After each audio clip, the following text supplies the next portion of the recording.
어려운 것 같아요. 인과응보를 넘어 계신 하나님, 오늘 말씀을 한번 잘 들어보세요. 우리가 그렇게 하기로 했죠. 20분 찬양, 20분 말씀, 20분 기도. 여러분들이 귀 기울여 잘 들으셔야 돼요. 정신을 바짝 차리셔야 됩니다. 옛날에 그 미국의 세들백 교회의 리거렌 목사님이 그 교회를 개척한 다음에, 리거렌 목사님 말씀이 너무 좋으세요. 그러니까 막 교인들이 계속 불어나요. 이제 그랬는데, 이제 교회는 이제 빌려서 예배를 드렸어요. 이번 주는 극장, 다음 주는 뭐 카페, 뭐 그 다음 주는 어떤 뭐 공연장, 그 다음 주는 관공서, 강단, 뭐 이렇게 해서 계속 빌려서 예배 드려서 그렇게 한 3년 정도를 예배를 드렸다고 하더라고. 그러면서 리고레 목사님이 자기 교회 성도들에게 이렇게 얘기했대요. 여러분들 똑똑하셔야 됩니다. 정신을 바짝 차리세요.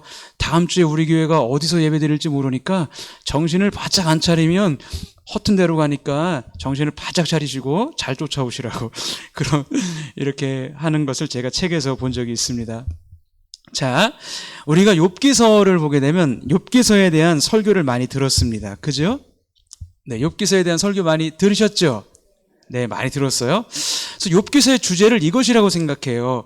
야, 어려운 고난이 와도 하나님을 찬양하는 욥, 혹은 야, 고난을 욥처럼 이겨내자. 뭐 이런 주제를 많이 들으셨을 거예요. 근데 실은요, 자, 욥이 자기가 당한 사건들이 있잖아요. 그죠? 그 사건들 속에서 욥이 그러면 온전히 신앙으로 다 이겨냈는가? 욥이 신앙으로 이겨냈다는 이야기가 하나님을 원망하지도 않고 또 하나님께 항변하지도 않고 늘 욥이 자기가 당한 일에 대해서 감사한 것이 욥이 이겨낸 신앙이라고 하면 사실 욥은 실패한 겁니다. 왜냐하면 우리가 이제 욥기 초반부는 욥이 하나님을 인정해요. 주신 자도 여호와시오, 취하신 자도 여호와시오니 여호와의 이름이 찬송을 받으실지로다. 이런 막 구절 있잖아요. 야, 욥이 이렇게 고난 가운데 하나님을 신앙하는구나 라고 하지만 이제 뒤로 가면 갈수록 욥이 하나님을 얼마나 원망하는지 모릅니다. 욥이 막 생일날도 자기의 생일을 저주해요. 욥기서 3장 1절 3절에서 이렇게 말합니다. 그 후에 욥이 입을 열어 자기의 생일을 저주하니라. 욥이 입을 열어 이르되 내가 난 날이 멸망하였더라면 사내 아이를 배웠다 하던 그 밤도 그러하였더라면, 이런 말이에요. 이것을 세번역 성경으로 말하면 이렇게 말합니다. 세번역 성경이 이렇게 돼 있어요. 한번 같이 읽어볼까요? 시작. 드디어 욥이 말문을 열고 자기 생일을 저주하면서 울부짖었다. 내가 태어나던 날 차라리 사라져 버렸더라면, 남자아이를 배웠다고 좋아하던 그 밤도 망해버렸더라면. 예. 자, 보세요. 내가 차라리 태어난 내 엄마 뱃속에서 내가 나오던 날 멸망했으면 내가 좋았을 것을, 내가 망했으면 좋았을 것을, 차라리 그 날이 없어져 버렸으면 좋았을 것을. 여러분, 자, 하나님이 욥을 엄마 뱃속을 통해서 이 세상에 보내셨잖아요. 근데 그 날이 다 없어졌으면 좋겠대요. 멸망했으면 좋겠대요. 지금 누구 원망하는 거죠? 누구 원망하는 거예요? 예, 하나님 원망하는 거예요. 그러니까 물론 욥기서를 보면 욥이 중간중간에 하나님을 인정하기도 해요. 오늘 같은 구절도 인정하기도 합니다. 그러나 원망도 굉장히 많아요. 우리 이 개정 성경은 좀 어려워요. 그러나 여러분들이 쉬운 성경이나 이런 성경을 이 욥기서를 보잖아요. 그럼 여러분이 욥기서 중간만 읽으면 딱 이렇게 고백할 수밖에 없어요. 이야, 욥의 이야기가 내 이야기구나. 욥의 고백이 내 고백이구나. 이렇게 여러분들이 인정할 수밖에 없다는 거죠. 여러분, 욥의 고민이 이거 아니었습니까? 고뇌가 이거 아니었어요? 내가 아무리 생각해봐도 하나님께서 내게 이렇게 할 만큼, 내가 하나님께 이렇게까지 매를 맞을 만큼 잘못한 일은 없다. 그죠? 그러니까 욥이 내가 이런 일을 당할 원인을 하나님께 내가 그렇게 제공한 일이 없다. 이게 욥의 딜레마고 욥의 고민이에요. 그럴 것이 욥의 여러분 일상을 보세요. 늘 아침마다 욥은 예배하죠. 나그네를 잘 대접하죠. 가난한 자를 잘 돌보아주죠. 그리고 혹여나 자기의 자녀들이 혹시 잔치 후에 죄를 지었을까봐 늘 자녀를 위해서 속죄제를 드리는 사람이었고 늘 하나님을 신앙했던 사람입니다. 그런데 욥에게 그런 큰 고난이 온 거예요. 여러분 다 아시잖아요. 사업 망했죠. 그리고 이제 자기 열자녀 다 죽었죠. 그 다음에 자기 몸에 완전히 이 죽을 병에 걸렸죠. 자, 그것도 괴로운데 욥의 아내가 와서 뭐라 그랬어요? 욥의 아내가 뭐라 그랬죠? 아직도 하나님을 향해서 이 꼴을 당했는데 순전한 신앙을 지키고 있습니까? 차라리 하나님을 저주하고 욕하고 뭐라 그랬어요? 죽으라! 그러잖아요. 하나님을 여러분, 성경에서, 자, 여러분들이 이렇게 오늘 예배 이렇게 우리 장로님도 계시고, 안수 집사님도 계신데, 사모님이랑 이렇게 아내랑 교회 나온다는 게 정말 큰 은혜입니다. 성경은요, 여자 잘못 만나가지고 인생 종친 사람들이 한두 명이 아니에요. 삼손 대표적으로, 와, 들릴라가 얼마나 꼬시는지 기가 막힙니다. 막 다 해줄 것 같아요. 삼손, 당신의 힘이 어디서 나오는지 나에게 얘기를 해달라. 안 해주면 당신은 날 사랑하는 게 아니야. 그러면서, 야, 진짜 삼손이 매일 결국은 어떻게 해요? 실토해가지고 어떻게 됩니까? 머리 다 밀리고 그냥 눈 뽑히고, 무서워요. 안 그래요? 아브라함 보세요. 아브라함도 얼마나 사라가 보통 여자가 아니에요. 본인이 아이를 못 낳는데 하갈 보고 하갈이랑 동침해서 아들 낳으세요. 어쨌든 당신의 아들이면 되는 것 아닙니까? 그래서 애 낳죠. 그 다음에 어떻게 해요? 막 남편 아브라함에 바가지 긁잖아요. 하갈이 저것이 종인데 그냥 아들 낳더니 날 괄시한다고 그냥 그러면서 당신이 책임지라고. 그 지금 하갈 아브라함한테 보낸 게 누구예요? 사라예요. 와, 그렇게 해놓고 그냥 아브라함 바가지 긁는 거 보면, 야, 무서워요. 욥의 아내도 보통 여자가 아닙니다. 그러니까 여러분들이 이렇게 진짜 우리 남자분들 참 아내 잘 만나서 함께 예배드린다는 게 축복인 줄로 믿습니다. 집사님 별로 아멘 크게 안 하시는 것 같은데, 아멘이 0.5초 늦으셨어요, 지금. 잘하셔야 됩니다. 예. 자, 그러니까, 보세요. 욥이 그 큰 고난이 왔으니까 이해가 안 되는 거예요. 여러분 보세요. 그리고 욥이 이해가 안 될 수밖에 없어요. 왜냐하면 욥이 지금 고난당하는 그 원인이 여러분 이 땅에 있는 원인입니까? 이 땅에 있는 원인이 아니에요. 욥이 고난당하는 그 이유와 원인은요, 이 땅에서 찾아볼 수가 없어요. 사탄이 여기저기 돌아다니다가 하나님께 왔지요. 그러니까 하나님이 사탄에게 욥을 막 자랑합니다. 욥이 얼마나 신실한지 아냐? 욥이 나를 얼마나 사랑하는지 아냐? 욥이 나를 얼마나 경외하는지 아냐? 사탄이 뭐라 그래요? 하나님 왜 그럴까요? 하나님 당신이 그의 산업과 자녀와 모든 것을 지켜주시고 복을 주시니 그가 당연히 당신을 섬기지요. 이제 그것을 다 깨뜨려 보십시오. 금방 하나님 배반하고 원망할걸요? 하나님 뭘 하셔요? 야, 아니다. 욥은 그럴 애가 아니야. 그러면 그의 생명만은 건드리지 말고 네가 한번 네 마음대로 해봐. 그렇게 해서 사탄이 땅으로 내려가서 욥에게 그 큰 고난을 준 거잖아요. 사업 망하고 자녀들 다 죽고 자기 몸에 불치병 걸리고 아내가 하나님 저주하고 죽으라 하고 인간관계 다 깨지고. 그러니까 이 세상에 있는 어떤 법칙, 이 세상에 있는 어떤 이유를 가지고 욥의 고난을 이해하려면 이해할 수가 없다는 거예요, 여러분. 자, 이 세상에 있는 법칙으로서 욥의 고난을 이해할 수 없다는 것은 무슨 말이냐면, 우리가 육신을 입고 이 땅을 살아갈 때는요, 우린 이 땅에서 자연법칙이라는 그 틀 안에서 지배를 받고 있어요. 자연법칙이라는 게 무엇이냐면 쉽게 말하면 원인과 결과의 법칙이라는 겁니다. 예를 들면 지금 이 핸드폰이 여기 있어요. 이 핸드폰이 여기 있는 게 결과라면 여기 있게 되는 원인은 뭐죠? 예, 원인은 제가 갖다 놨기 때문입니다.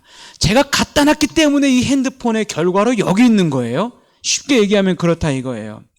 욥의 친구들이 욥에게 와서 계속했던 얘기는 이겁니다. 야, 욥 너 이 세상에 원인 없는 결과가 어디 있냐?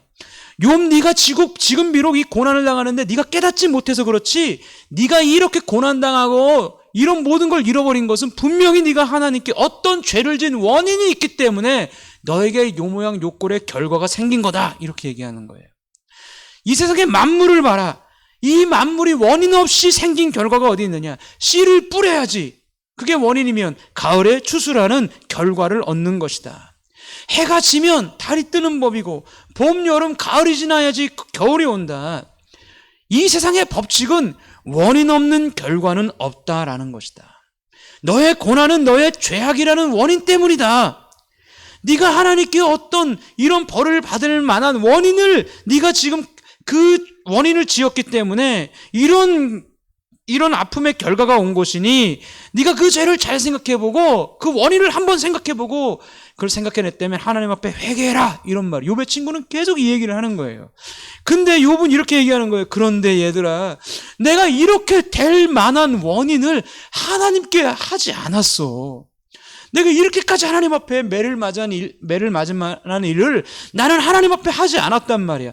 여러분, 여기에서 욥기서에 아주 중요한 포인트가 있습니다. 욥의 고난은요, 이 세상에 있는 자연 법칙, 우리가 알고 있는 원인과 결과라는 법칙으로는 이해할 수가 없다 이거예요, 여러분. 우리 육신을 입은 인간들은 이 세상에서 원인과 결과의 법칙 가운데 살기 때문에 우리가 생각할 때 내가 어떤 결과를 당했는데 그 결과를 당한 원인을 이해하지 못하면 인간은 혼란에 빠져버리는 거예요. 예를 들어 아주 쉽게 얘기해 볼게요. 제가 우리 아내한테 5만 원을 받았어요. 그래서 이제 집 앞에 있는 무슨 마트죠, 거기가? 모아라 마트인가? 하모니마트를 갔더니 거기 김혜자 성도가 있더라고요. 제가 90도로 인사하면서 이번 주에는 꼭 뵙기를 원합니다. 저랑 아내한테 무슨 쌍화탕을 주더라고. 그래서 제가 안 받는데 우리 교회 나올 때까지 절대로 안 받을 거라고. 그랬더니 이제 결국은 받았긴 했는데, 그 하모니마트 가서 제가 5만 원을 가지고 두부를 2개를 샀어요. 5천 원을 지불했습니다. 4만 5천 원을 그분한테 받아가지고 제 주머니에 넣었어요. 집에 와보니까 4만 5천 원이 없어진 거예요. 그러면 내가 분명히 주머니에 집어넣었는데 집에 와서 보니까 마트가 먼 것도 아닌데 4만 5천 원이 없어졌어요. 없어진 원인은 생겼는데 그 없어진 결과는 생겼는데 없어진 원인을 내가 찾지를 못해요. 그럴 때 인간은 혼란스럽다 이거예요. 자, 이게 4만 5천 원이 아니라 이게 한 1억이라고 생각해봐요. 없어졌는데 원인을 몰라요. 계속 고민하지 않겠습니까? 그런데 이게 돈의 문제가 아니라 내 인생의 고난의 문제라고 생각해보세요. 나에게 어떤 고난이 일어났는데, 어떤 힘든 일이 일어났는데, 그 결과가 찾아왔는데 그거에 대한 원인을 내가 알지를 못해요. 굉장히 괴로운 거예요. 제가 한번 극동방송 라디오 방송을 딱 어떤 방송을 들었냐면 어떤 권사님이 18년 동안 교회를 안 나갔어요. 다니던 교회를 안 나갔어요. 왜 안 나갔느냐? 남편 잃고 자녀 둘과 함께 열심히 신앙생활을 했는데 어느 날 아들이 교통사고로 그 자리에 즉사한 거예요. 그런 결과를 얻게 되니까 납득이 안 가는 거예요. 하나님이 살아계시다면, 하나님이 지금 지키고 있다면, 하나님이 충분히 그 차를 막아줄 수 있었는데 왜 데려가셨냐 이거예요. 내가 그렇게까지 하나님 앞에 잘못되게 살지 않았는데. 이 고통과 이 아픔의 결과는 있는데 그 고통과 아픔에 대한 결과에 대한 원인을 모르니까 혼란스럽고 하나님 원망하게 되고 교회를 18년 동안 안 나갔다는 거예요. 18년 동안. 여러분, 욥기서의 내용이 그겁니다. 신자의 고민은 이거예요. 때로는 우리의 인생의 마음에 힘든 건 이거예요. 우리가 때로는 고날 때, 때로는 우리가 이 당한 어떤 처지, 어떤 환경, 어떤 여건, 어떤 현실이 너무나 힘들어요. 너무나 괴로울 만큼 아파요, 여러분. 그래서 그때 그렇게 생각되는 거예요. 내가 이렇게까지 당할 만큼, 이렇게 어려움을 만날 만큼 내가 잘못 살았나? 아니거든요. 내게 있는 이 현실과 이 아픔이 이해가 안 되는 거예요. 이해가 안 되는 거예요. 그때 욥기서의 주제를 떠올려야 된다는 거예요. 욥기서의 주제는 고난 속에서도 승리하라라는 것도 있지만 더 큰 주제는 이거예요. 하나님이 누구시냐를 보이는 거예요. 하나님이 어떤 분이시냐를 우리에게 보여주는 거예요. 욥기서의 그래서 주제는 무엇이냐? 하나님은 너가 생각하는 원인과 결과를 뛰어넘어 계신 하나님이라는 거예요. 내가 이해하는 수준의 이 땅에서 일어나는 내가 만난 현실, 그 원인과 결과를 뛰어넘어 계신 하나님. 욥이 이해가 안 돼요. 이건 시간이 지나야 되는 거예요. 한참 시간이 지나야지만 그 시간이 지난 다음에 욥이 알 수 있는 거예요. 그때 내가 이해가 안 됐지. 그때 이해가 안 돼서 하나님 원망했는데 그건 잘못된 거지. 왜냐하면 시간이 지나 보니까 내가 지금 맞닥뜨리는 현실과 고난과 이 문제의 아픔 속에서 하나님은 이것을 뛰어넘어 계신 하나님이구나. 여기에는 어떤 내가 이해할 수 없는, 이해하지 못하는, 지금 당장은 내가 납득되지 않는 하나님의 어떤 섭리가 있구나. 하나님의 어떤 뜻이 있구나를 보여주는 게 욥기서의 주제라고 하는 것입니다. 그래서 이 욥기서를 보면서 우리는 생각하는 거예요. 내가 지금 만난 이 현실 앞에 하나님에게 여기 어떤 뜻이 있다. 하나님에게는 여기 어떤 계획이 있다. 내 생각과 내 이해력으로 다 납득할 수 없지만 여기에 넘어 계신 하나님의 어떤 섭리가 있다라는 믿음을 가져야 되는, 불러일으키는, 그것이 욥기서의 주제고 욥기서가 우리에게 말씀하시는 하나님의 모습이라는 사실을 우리는 놓치면 안 됩니다. 성경에는 그런 예들이 많아요. 예를 들면 한나. 하나님이 한나의 태를 닫아. 한나가 신앙이 얼마나 좋습니까? 여러분, 한나의 신앙은요 최고의 신앙입니다. 근데 하나님의 태를 닫아버렸어요. 분인나는요 애도 잘 낳아요. 예. 엘가나의 둘째 부인이잖아요. 엘가나는 한나를 또 많이 사랑하는데 한나는 애를 못 낳아요. 하나님의 태를 닫아버렸어요. 분인나는 애를 너무 잘 낳아요. 분인나가 맨날 충동질. 그 당시에 애가 없다는 것은 무슨 뜻이냐면 신의 저주다, 이런 뜻이에요. 일반 사람들 통념이.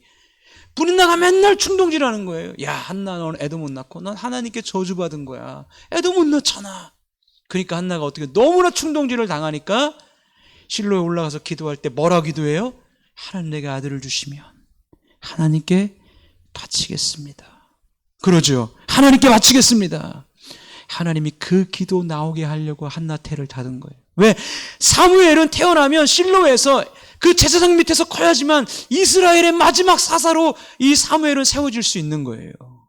하나님의 계획이 있어요. 목적이 있어요. 그 고난이 아니면 한나는 그 고백을 하지 않아요. 그 고백을 하는 한나라면 그 약속을 지키는 신앙의 여자입니다.